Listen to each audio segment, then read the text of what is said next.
Puji Tuhan, haleluya. Kita mau bersyukur kepada Tuhan pagi hari ini, karena Tuhan baik, Tuhan ajaib. Kalau sampai pada pagi hari ini kita dalam keadaan sehat, itu semua anugerah Tuhan dalam hidup kita. Dan kita mau bersyukur kepada Tuhan. Kita mau memuji dan memuliakan Dia pagi hari ini. Saya undang kita semua bangkit berdiri. Haleluya Yesus. Oh, haleluya Yesus. Kita mau sembah Dia. Kita mau siapkan hati kita untuk memuji dan menyembah Dia.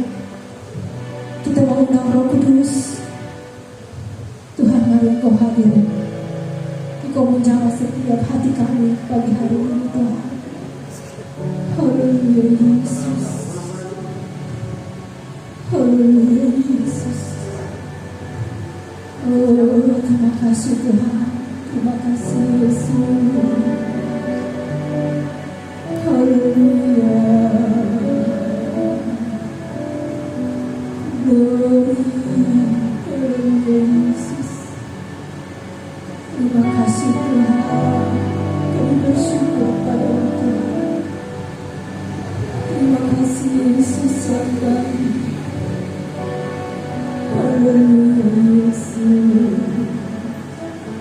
Sembah Dia. Haleluya Yesus. Katakan terima kasih Tuhan. Haleluya. Kami bersyukur Tuhan atas kebaikan-Mu. Kami bawa pujian dan syukur. Kami bawa. Haleluya. Ini kami Tuhan. Kami bawa hidup kami Tuhan Yesus. Kami bawa hidup kami Bapa. Kami bawa pujian dan syukur kami Tuhan. Terima kasih Yesus.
Haleluya Yesus. Saya terima kasih Kristus bahasanya masih dalam doa. Haleluya Yesus. Kami bersyukur kepada-Mu Tuhan. Kami datang kepada-Mu. Kami datang untuk memuji dan membesarkan nama-Mu. Hari ini bukan hari yang biasa. Hari ini bukan cuma sebagai satu kewajiban kami datang memenuhi rumah Tuhan, menerima perjamuan Tuhan. Tapi hari ini kami datang karena kami cinta Engkau. Hari ini kami datang karena kami mau dipuaskan dengan kebenaran firman Tuhan. Hari ini kami mau datang untuk menyenangkan hati Tuhan, membuat Engkau tersenyum, membuat Engkau tertawa. Kami tinggalkan segala problema, masalah hidup di luar sana. Kami percaya, kami pulang beda seperti kami datang. Kami pulang dengan membawa kemenangan yang dari Allah. Oleh sebab itu, manakala masih ada tersisa kuasa kegelapan di tempat ini, kami ikat, kami hancurkan di dalam nama Tuhan Yesus Kristus. Kami tahu Allah Roh Kudus, Engkau hadir di tempat ini. Berdaulatlah Tuhan. Berdaulatlah buat setiap kami hamba-hamba-Mu, para pelayan yang ambil bagian di dalam kami melayani Tuhan. Sampai Tuhan kiranya Engkau pun berdaulat di dalam hati setiap umat-umat Tuhan yang hadir. Supaya kami boleh dapat bersinergi, bersatu, kami boleh dapat mengagungkan Tuhan di atas segala Tuhan. Allah di atas segala. Kami menang. Kami tahu Tuhan Yesus yang memberi kebenaran dalam kehidupan kami. Terpujilah Tuhan kekal selama-lamanya. Kami tabiskan ibadah ini dengan mengucap syukur di dalam nama Bapa, Putra, dan Roh Kudus, yaitu di dalam nama Tuhan Yesus Kristus. Setiap kita yang mau memuji Tuhan, katakan bersama-sama dengan Allah. Amin. Haleluya, puji Tuhan, Roh-Mu yang hidup. Haleluya Yesus. Haleluya Yesus. Haleluya.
bersukacita karena Tuhan Yesus sudah hidup. Haleluya.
pujian kita.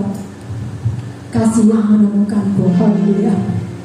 Terima kasih Tuhan.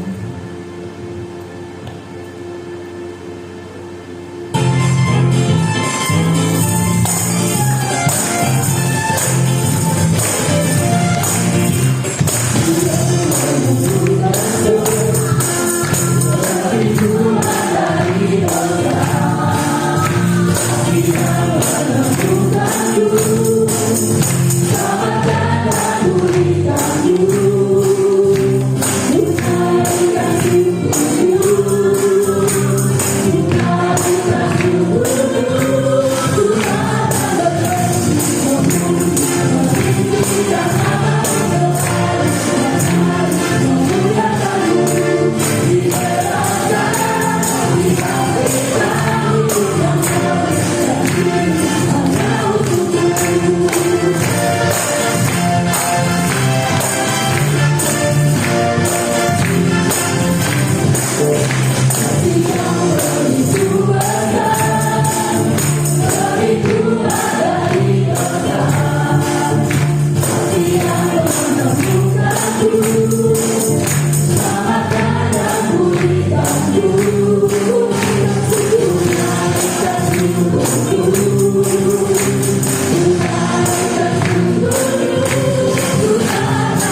kita begitu luar biasa. Haleluya, oleh darah Yesus. Terima kasih Tuhan.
kami yang tahu Tuhan.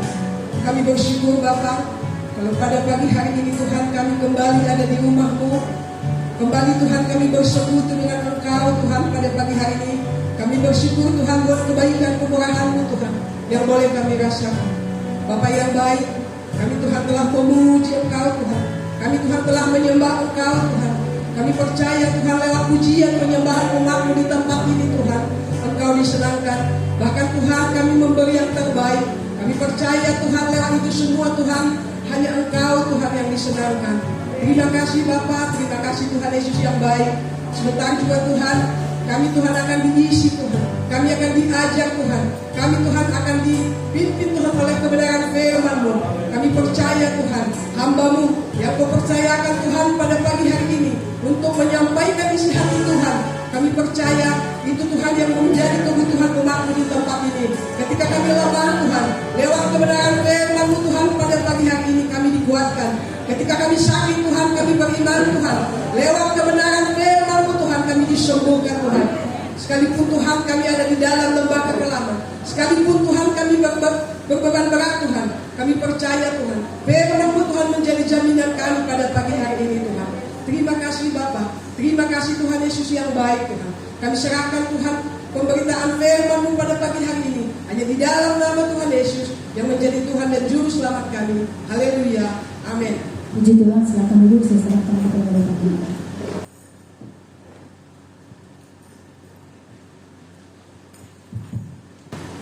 Hidup Yesus, hidup Yesus, Yesus hidup, Yesus hidup. Kalau Yesus mati tidak ada gunanya kita ibadah. Ya, pemimpin dalam dunia ini mati tinggal tulisan dan mereka menyembah pemimpin yang mati. Tapi kita menyembah pemimpin kita yang hidup. Kita bersyukur kita masih dalam suasana Paskah. Ya, saya memang sampaikan dalam bulan ini kita terus setiap minggu adakan perjamuan mengingat kematian Yesus. Ya, puji Tuhan. Pagi hari ini kita akan dilayani oleh hamba Tuhan dari Lampung, Bapak Pendeta Cornelis. Nanti tolong perkenalkan selanjutnya ya, dalam pemberitaan firman Allah yang kami sampaikan sebentar. Ya, kami bersilakan Bapak Pendeta Cornelis. Tuhan ini tempat kami singgah waktu pelayanan misi ke Lampung beberapa tahun yang lalu. Ya.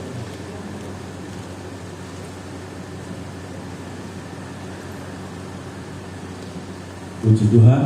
Haleluya. Puji Tuhan. Haleluya. Kesempatan pagi hari ini kami bersyukur dengan Tuhan bahwa lawatan Tuhan yang luar biasa yang kami terima, sehingga kesempatan ini kami ada. Kami percaya semua karena anugerah Tuhan. Dan kesempatan ini juga kami berterima kasih kepada Komereti bersama keluarga yang telah memberikan kesempatan buat kami bisa melayani. Saya percaya ini semua merupakan kehormatan buat kami. Kami tidak menyangka dan terbilang juga kalau saya itu bisa berkhotbah di daerah Jakarta. Baru kali ini, saudara. Karena memang kami juga kami memang jarang keluar dan kami dulu diajar oleh gembala kami Bapak almarhum Pendeta Yang Prorok, dikatakan Kornel, kamu sudah setia dalam pelayanan dan itu mau kami pegang untuk kami suami tetap setia dalam pelayanan sampai hari ini. Dan kami kenal Om Redi ini bersama dengan guru saya ini beberapa tahun yang lalu sebelum COVID. Beliau ini pernah singgah tempat kami pada waktu membawa tim buat pemanggilan, kalau tak salah itu dengan Pak Rahmat dengan juga Pak Yasin. Ada beberapa hari tempat kami, dan memang kami sekeluarga itu orangnya senang menerima tamu. Kami senang menerima tamu walaupun kami ada di pedesaan, di perkampungan. Kami senang menjamu tamu. Sehingga berapapun tamu yang hadir akan kami berusaha semaksimal mungkin untuk melayani. Berapa waktu ada rombongan dari Tangerang itu sampai 25 orang itu hampir 1 minggu. Sampai kekurangan air buat nyuci, buat izin kekurangan sudah. Tapi saya percaya semua karena anugerah Tuhan yang luar biasa sehingga kami boleh bisa melakukan hal itu. Sekali lagi Om, terima kasih buat kesempatan waktu yang ada ini.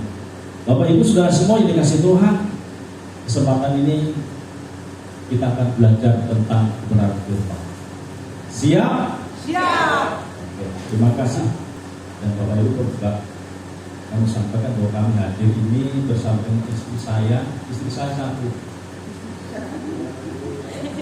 Istri saya satu, orang dari Sumatera Utara, Bornias, Borjai, dan saya bawa anak saya semua saya bawa.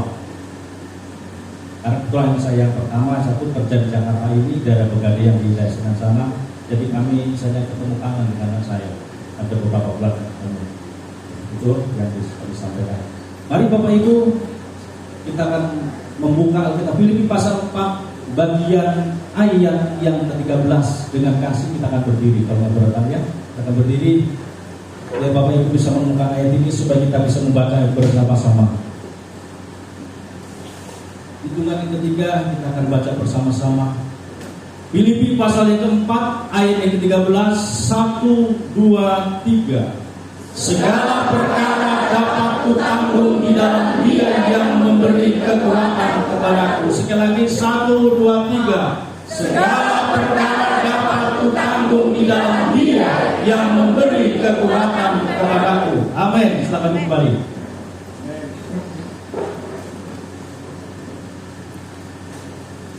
Bapak Ibu, ayat ini merupakan sebuah pernyataan yang disampaikan oleh Rasul Paulus sebagai seorang hamba Tuhan. Dan ketika Paulus ini menyampaikan hal ini, waktu itu Paulus sedang dalam penjara. Secara manusia mungkin sulit, orang yang dalam kesulitan dia memberikan suatu dorongan ataupun motivasi kepada orang yang ada di luar tahanan. Tetapi Paulus sebagai seorang hamba Tuhan, sebagai seorang pelayan Tuhan yang Tuhan pakai dengan luar biasa, Paulus tidak pernah kecil hati di dalam sebuah pelayanan. Sekalipun dalam konteks dia ada dalam permasalahan, tetapi dia tetap punya semangat yang luar biasa. Ini Paulus. Sehingga dikatakan, Bapak Ibu katakan di sini, segala perkara dapat kutanggung di dalam Dia yang memberi kekuatan kepadaku. Apa yang disampaikan oleh Paulus ini bukan teori.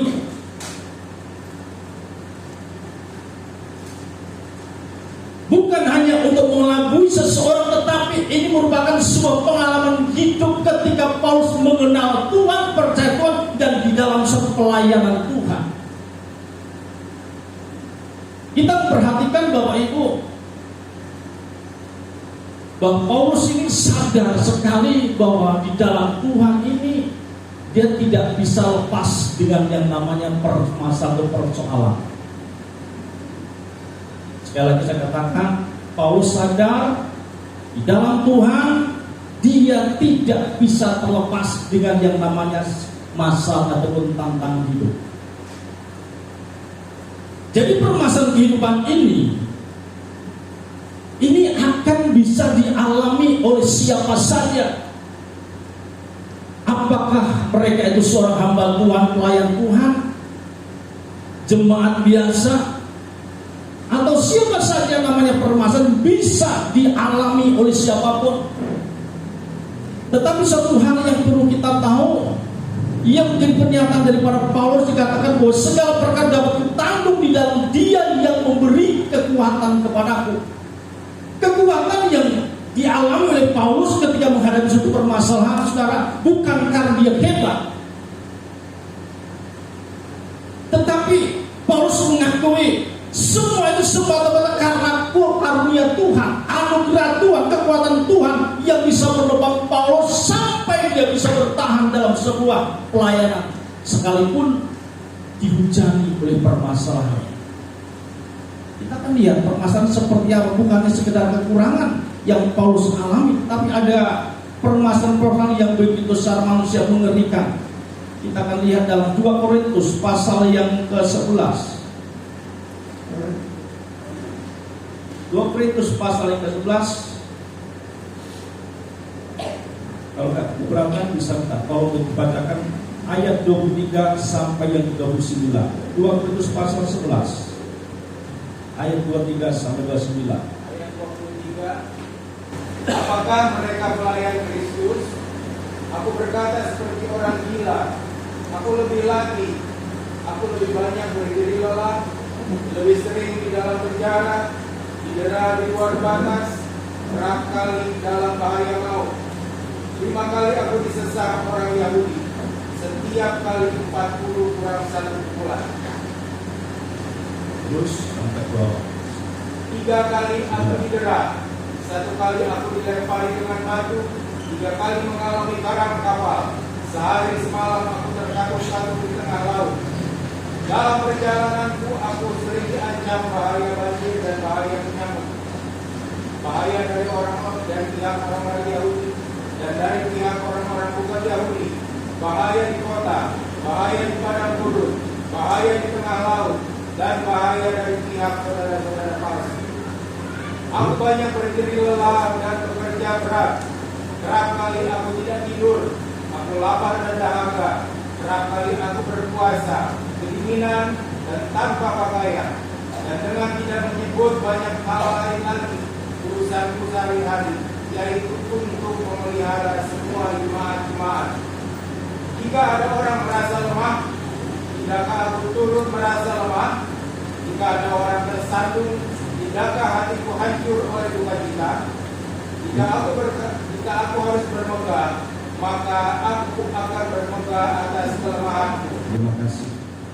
Dosanya.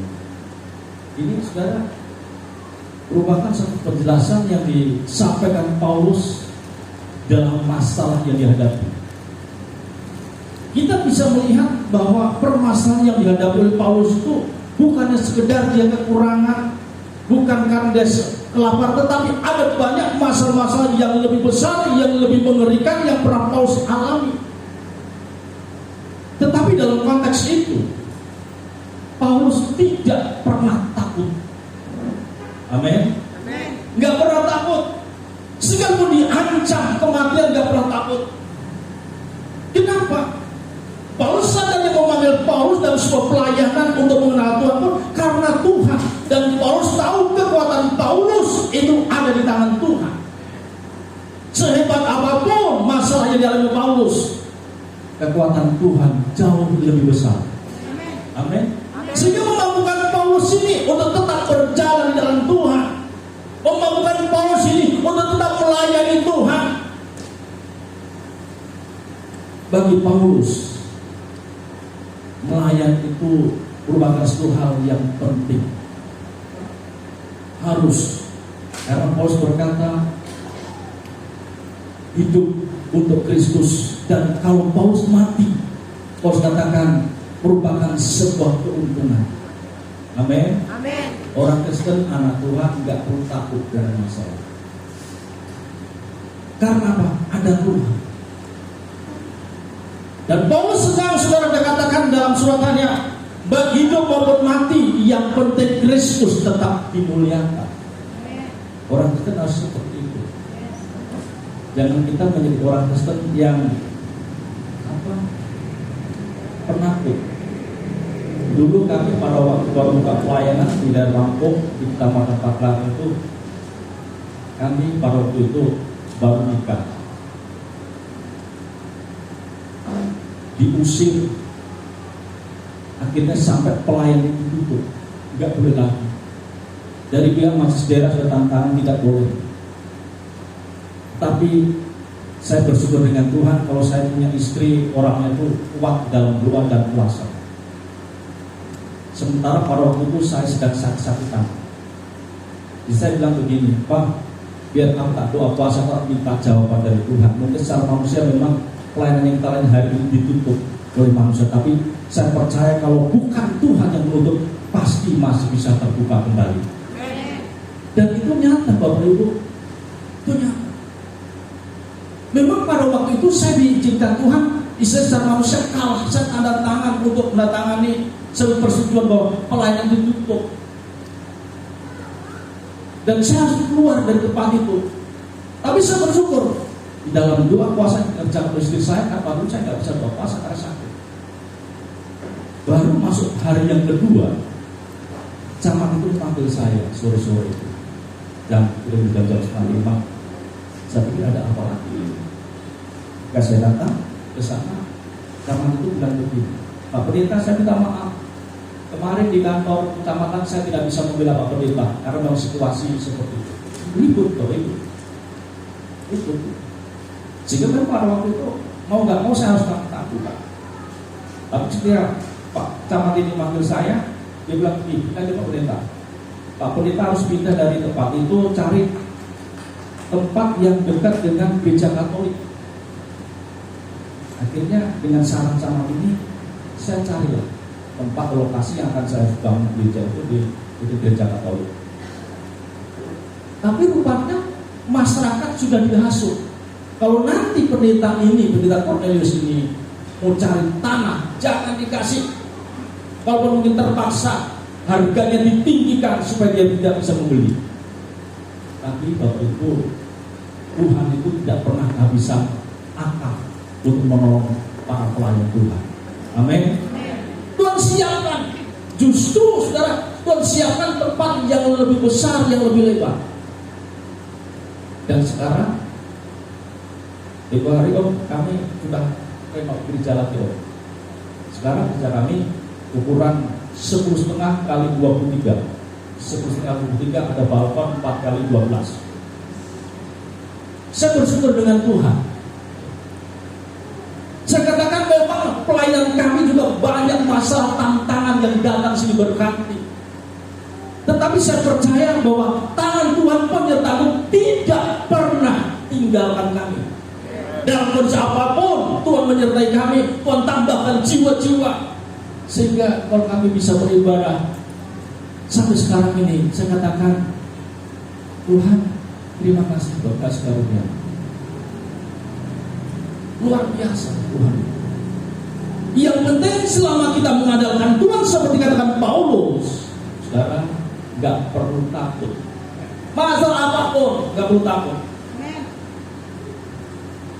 Yang menjadi pertanyaan kita hari ini, kenapa umat Tuhan, hamba Tuhan, pelayan Tuhan yang notabene dekat dengan Tuhan, kok masih diizinkan masalah terjadi?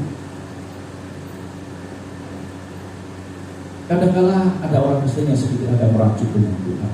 Dia ngomong dengan kebalannya, aku ini kan sudah setia, sudah terlibat dalam pelayanan, sudah melakukan ini dan itu, kenapa Allah masuk dalam masalah seperti ini? Kadang-kala seperti itu. Mungkin di sini nggak ada. Yang saya sering dengar itu di Lampung yang banyak begitu.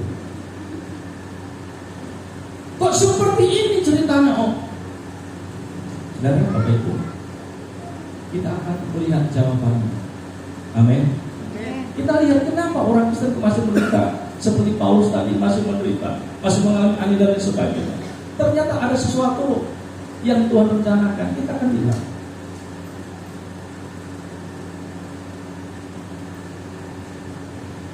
Kita akan lihat dalam Filipi pasal pertama.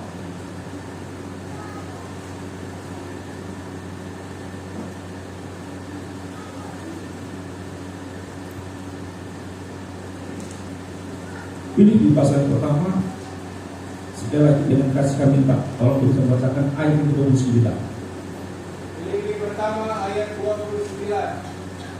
Sebab kepada kamu dikaruniakan bukan saja untuk percaya kepada Kristus, melainkan juga untuk menderita untuk Dia. Iya, terima kasih. Saya perhatikan Bapak. Sebab kepada kamu dikaruniakan bukan saja untuk percaya kepada Kristus, melainkan juga untuk menderita untuk Dia.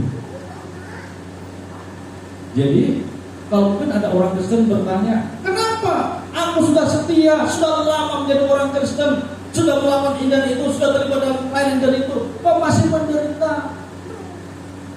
Kenapa bukan orang dunia itu yang nggak kenal Tuhan yang harus menderita?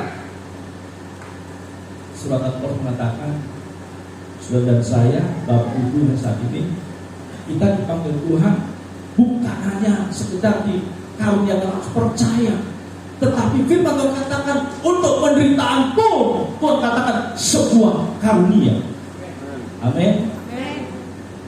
Yang dikatakan karunia, saudara, seringkali orang hanya istilahnya karunia itu kalau aku dapat untung itu karunia. Kalau aku dapat undian itu karunia. Keselamatan itu karunia. Memang itu benar. Tetapi Alkitab juga mencatat penderitaan yang saudara dan saya alami. Sebagai orang Kristen, sebagai orang percaya, firman Tuhan katakan karunia dari Tuhan. Itu nggak bisa lepas. Kalau ada orang Kristen berkata, aku nggak mau menderita, itu kurang pas. Orang Kristen harus menderita. Tuhan katakan kamu harus berani mikul salib. Kita yakin Bapak Ibu, kalau Bapak Ibu nggak takut dalam penderitaan ini, kita pasti akan sadar Tuhan. Allah yang kita sembah, yang kita layani, Allah yang hebat, Allah yang luar biasa. Dia punya kekuatan itu tidak terbatas. Kalau manusia terbatas, tapi Dia yang bagi saudara dan saya tidak pernah terbatas kekuatannya.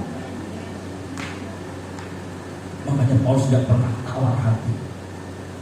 Kita lihat bahwa saudara dan saya, kalau mungkin hari ini ada Bapak Ibu yang hadir mengalami suatu penderitaan, masalah, tantangan, kesulitan dalam hidupmu, mungkin dalam rumah tanggamu, dalam usahamu, atau mungkin dalam kesehatanmu, firman Tuhan katakan itu bagian karunia yang saudara dan saya alami.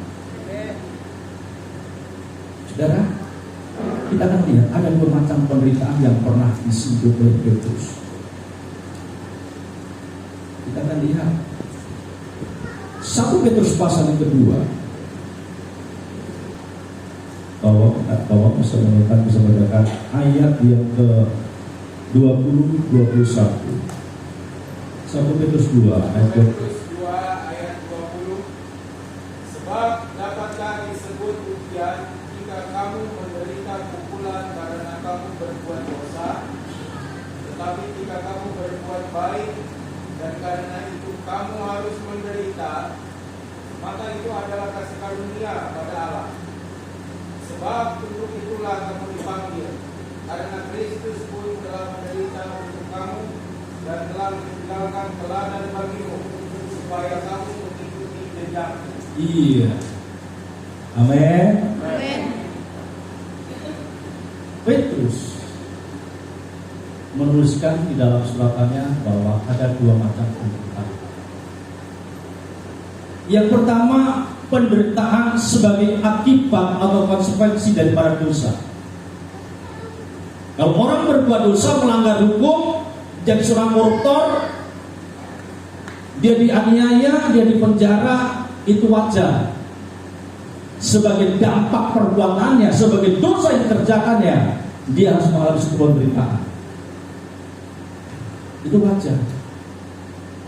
Tetapi ada juga penderitaan dikatakan Petrus tidak melanggar sesuatu, tidak melanggar hukum, tidak melanggar norma, tapi hanya karena percaya dengan Kristus. Orang banyak dianiaya, disiksa, dikucilkan, dimusuhi, dibenci. Dan modal seperti itu, kata Petrus, itulah yang disebut karunia dari Tuhan dalam hal penderitaan. Jadi kalau orang Kristen nggak berbuat salah, nggak mencuri, nggak melanggar hukum, tetapi mengalami aniaya, itu karunia Tuhan. Tuhan percaya sesuatu, dan saya percaya kalau Tuhan izinkan itu terjadi dalam hidup saudara dan hidup saya percaya kita mampu untuk mengatasinya, mampu untuk menerimanya. Tuhan bilang bahwa penderitaan dan pencobaan Tuhan ini tidak melebihi kekuatan. Jadi ada karunia. Bapak Ibu kasih Tuhan, kita lihat ada banyak tokoh-tokoh Alkitab yang tidak bersalah, tetapi mengalami penderitaan seperti Daniel, Sadrak, Mesak, itu ketika mereka ada di Babel. Mereka tidak bersalah, tidak melanggar hukum, tapi justru mereka dihukum, dibenci, mengalami penderitaan. Itu bagian kasih karunia dari Tuhan. Dan saya percaya ketika orang Kristen, saudara, mengalami penderitaan seperti itu, bukan karena melanggar hukum, tapi dalam penderitaan, saudara, itu saudara akan memurnikan iman kita di hadapan Tuhan. Supaya kita bisa muncul sebagai seorang pemenang, iman kita akan semakin kokoh, semakin kuat, walaupun badai menerpa. Seperti Paulus katakan, aku tidak akan pernah takut. Penderitaan-penderitaan yang alami di dunia ini, kalau dibandingkan dengan apa yang Tuhan sediakan dalam surga, itu tidak sebanding. Amin. Masih kecil penderitaan di dunia ini. Karena apa? Tuhan sudah menyiapkan berkat-berkat yang luar biasa di surga, keselamatan hidup yang kekal. Makanya orang Kristen, Bapak Ibu, sudah semoga yang ada, tidak usah takut, tidak usah tawa hati ketika kita ada masalah. Karena apa? Itu bagian kasih karunia Tuhan. Dan yang kedua, kita akan lihat kenapa orang Kristen tetap menderita. Kita akan bandingkan Ibrani pasal 5 ayat yang ke-8. Ibrani 5 ayat yang ke-8.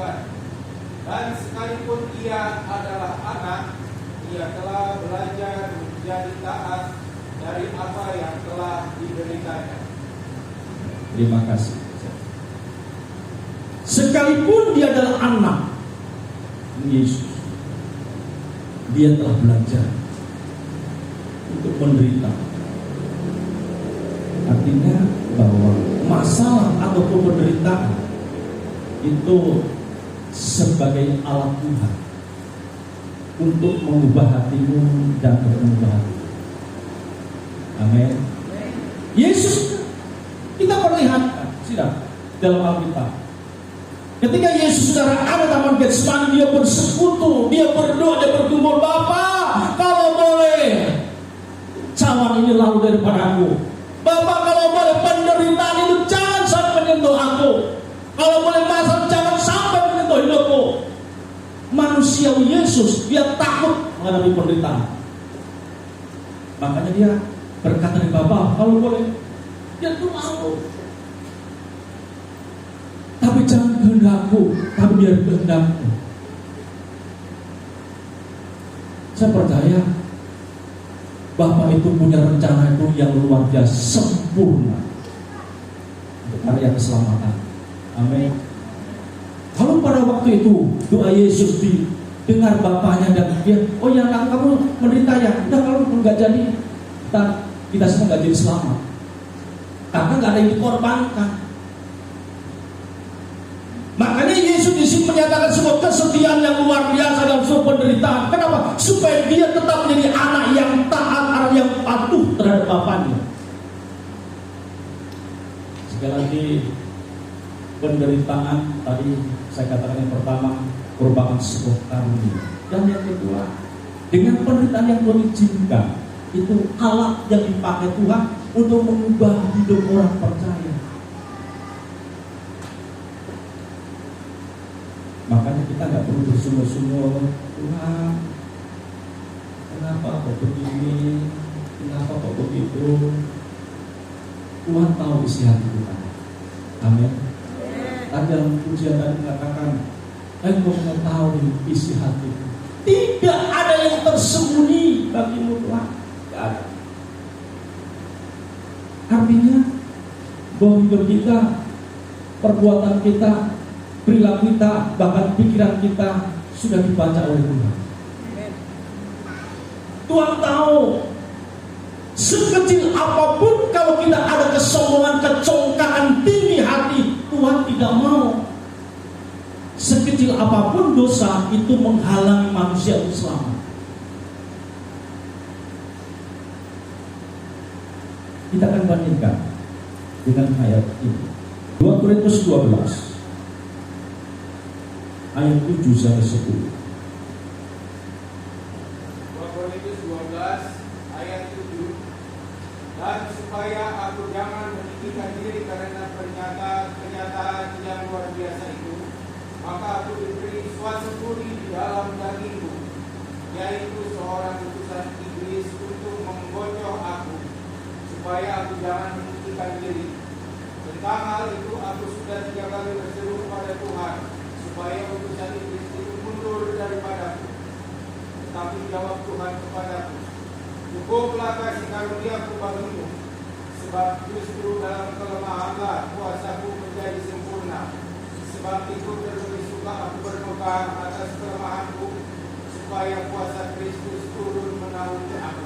Terima kasih, puji Tuhan. Ini merupakan sebuah kesaksian Paulus. Paulus adalah seorang hamba Tuhan yang hebat.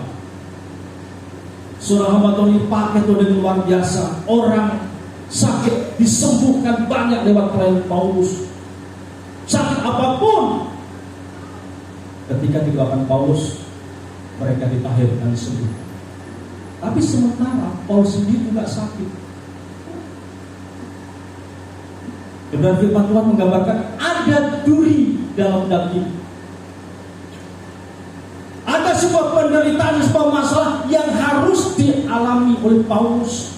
Sementara dia aktif di dalam pelayanan, tapi Tuhan izinkan dia sakit. Dan penderitaan ini, Paulus berdoa dengan Tuhan. Firman Tuhan katakan, sudah 3 kali berseru dengan Tuhan, Tuhan cabut duri dalam daging, cabut penyakit dalam diriku ini, cabut segala masalah dalam diriku ini. Tuhan berkata begini, Paulus, cukup kasih karuniaku kepadamu. Artinya,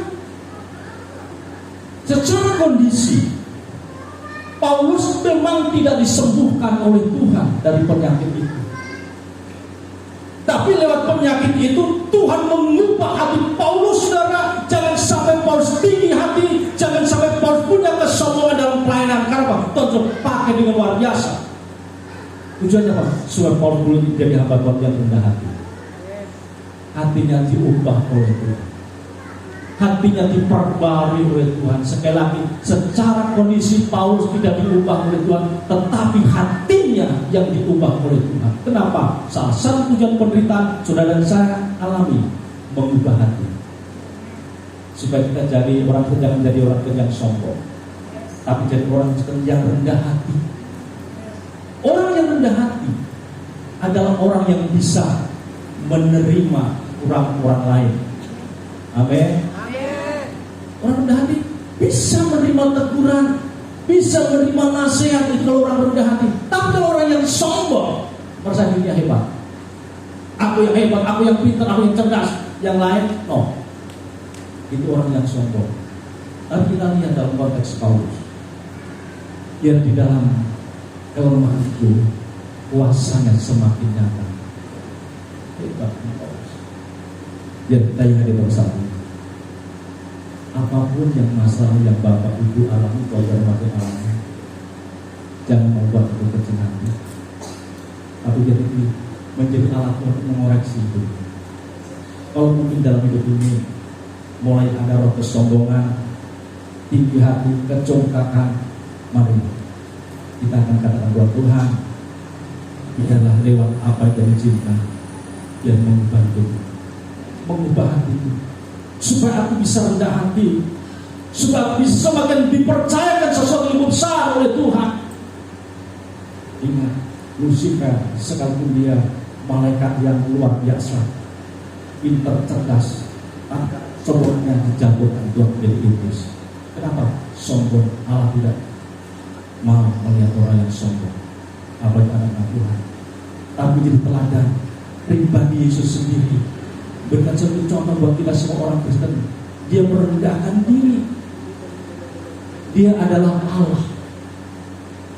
Ketika Yesus merendahkan diri, turun menjadi level manusia, dan level Allah turun menjadi level manusia. Disiksa, dianiaya, diludahi dan sebagainya, tapi dia tetap taat dan setia. Kerendahan hati yang Yesus miliki, biar hari ini ada dalam bangsa wajah Tuhan ada pada. Saya percaya saudara, kita dalam Tuhan, Allah tidak akan pernah membiarkan kita. Apapun kondisi yang kita alami, kita yakin dan kita katakan Tuhan tetap menjadi kekuatan kita. Amin. Saya akan cukup berdiri. Kita mengangkat pujian.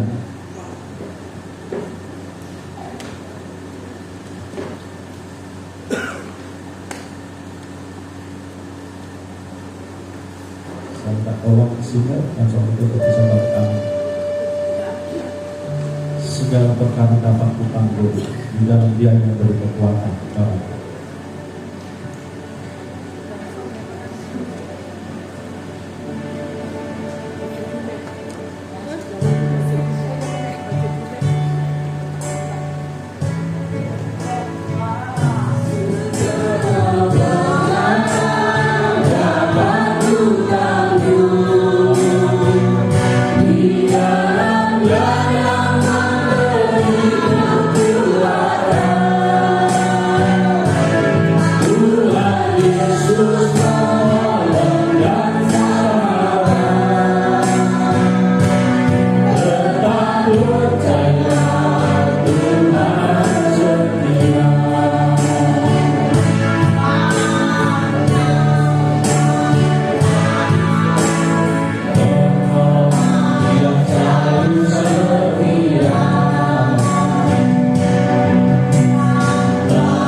Mungkin ada di antara Bapak Ibu hadir yang saat ini sedang bergumul dengan masalah. Mungkin merasa ada dalam penderitaan begitu lama. Mungkin Anda Bapak Ibu sudah menjerit, sudah berdoa dengan Tuhan, tapi sampai detik ini mungkin belum juga tiba suatu pertolongan itu. Kita ingat kebenaran firman Tuhan katakan bahwa penderitaan yang kita alami bagian dari para karunia yang Tuhan izinkan. Dan yang kedua, penderitaan yang kita alami itu sebagai alat koreksi yang Tuhan pakai untuk merendahkan hati kita, agar kita menjadi seorang pelayan Tuhan, hamba Tuhan, jemaat Tuhan, anak-anak Tuhan yang rendah hati. Tidak ada kesombongan, rendah hati. Semakin kita rendah hati, akan semakin besar kepercayaan yang diberikan kepada kita. Gak perlu kita kecil hati. Yesus yang kita sembah, yang kita layani hari ini, Dia adalah Yesus yang hidup dan kematian. Dia pegang masa depan kita. Kita tidak perlu takut dengan apapun. Kita mengangkat pujian ini sekali lagi. Yang selalu setia memenuhi keperluanku.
Bapak Ibu, mungkin saat ini ada di antara Bapak Ibu yang sedang dalam permasalahan, dalam pergumulan. Saya mengajak untuk Bapak Ibu bisa mengangkat tangannya. Saya akan mendoakan hari ini. Terima kasih banyak. Terima kasih Tuhan. Bapa dalam surga, di dalam ruangan ini ada tangan-tangan yang teracung ke atas. Mereka membawa permasalahan hidupnya kepada Tuhan. Dan kami percaya kuasa-Mu tidak terbatas, kuasa-Mu yang sanggup menolong mereka, yang sanggup berikan kemampuan kepada mereka supaya mereka mampu menghadapi masalah yang ada ini Tuhan. Dan kami percaya kuasa-Mu tidak pernah meninggalkan mereka. Tuhan akan memberikan keselamatan dan kekuatan yang baru buat mereka, supaya mereka tetap setia dan setia kepada Tuhan. Bapa, terima kasih banyak, terima kasih. Kami percaya Roh Kudus setiap waktu akan memberikan selawatan bagi setiap jemaat Tuhan yang menghadapi masalah, supaya mereka tetap kuat dan menang di dalam nama Tuhan. Bapa, terima kasih. Kami hamba-Mu terbatas berbicara, namun kami percaya Roh Kudus-Mu yang punya kemampuan kesempatan terbatas akan memberikan selawatan yang luar biasa. Bapa, terima kasih banyak, terima kasih. Benar firman-Mu memberkati kami. Di dalam nama Yesus Kristus kami mengucap syukur dan berdoa kepada Tuhan. Terima kasih. Haleluya, haleluya. Amin. Waktu saya kepada Tuhan. Puji Tuhan, kita akan akhiri ibadah kita pada siang hari ini. Sama kita sudah bangkit berdiri, kita akan pujian kemuliaan.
firman Tuhan dan perjamuan kudus atau perjamuan Tuhan yang kami sudah terima. Terima kasih Tuhan, terima kasih berkati hamba-Mu yang sudah menyampaikan kebenaran firman-Mu, keluarganya, pelayanannya, kesehatannya, dan Tuhan tolong supaya apa saja yang mereka kerjakan untuk pemerintahan Injil di daerah tugas mereka akan menghasilkan jiwa-jiwa bagi kerajaan Allah. Terima kasih Tuhan, berkati korban persembahan umat-umat-Mu yang telah mereka berikan. Jika ada yang datang balikan milik-Mu, Tuhan buka tingkap langit surga dan curahkan berkat kepada mereka dalam dalam nama Yesus, mereka diberkati dan diberkati oleh Tuhan. Terima kasih Bapak. Berkati lingkungan masyarakat di mana kami beribadah. Berkati kota Jakarta. Berkati Indonesia. Ini doa kami. Terima kasih Tuhan. Umat-umatmu yang berulang tahun pada minggu yang lalu, Tuhan juga berkati mereka. Berikanlah kesehatan dan ketaatan buat mereka melakukan apa yang Tuhan inginkan dalam hidup mereka ketika ditambahkan setahun umurnya. Terima kasih Tuhan. Ini doa, ini permohonan kami. Segala puji, hormat, kemuliaan hanya bagimu. Nama Tuhan juga yang dipuji-puji dan dibesarkan. Dan saat ini, kekasih-kekasihku, pulanglah dengan damai sejahtera. Ini berkat Allah Bapa yang ada dalam surga, kasih sayang dalam Tuhan Yesus Kristus, persekutuan Roh Kudus tinggal menyertai kita sekalian. Mulai saat ini sampai Maranatha, Tuhan Yesus datang pada kali yang kedua. Haleluya.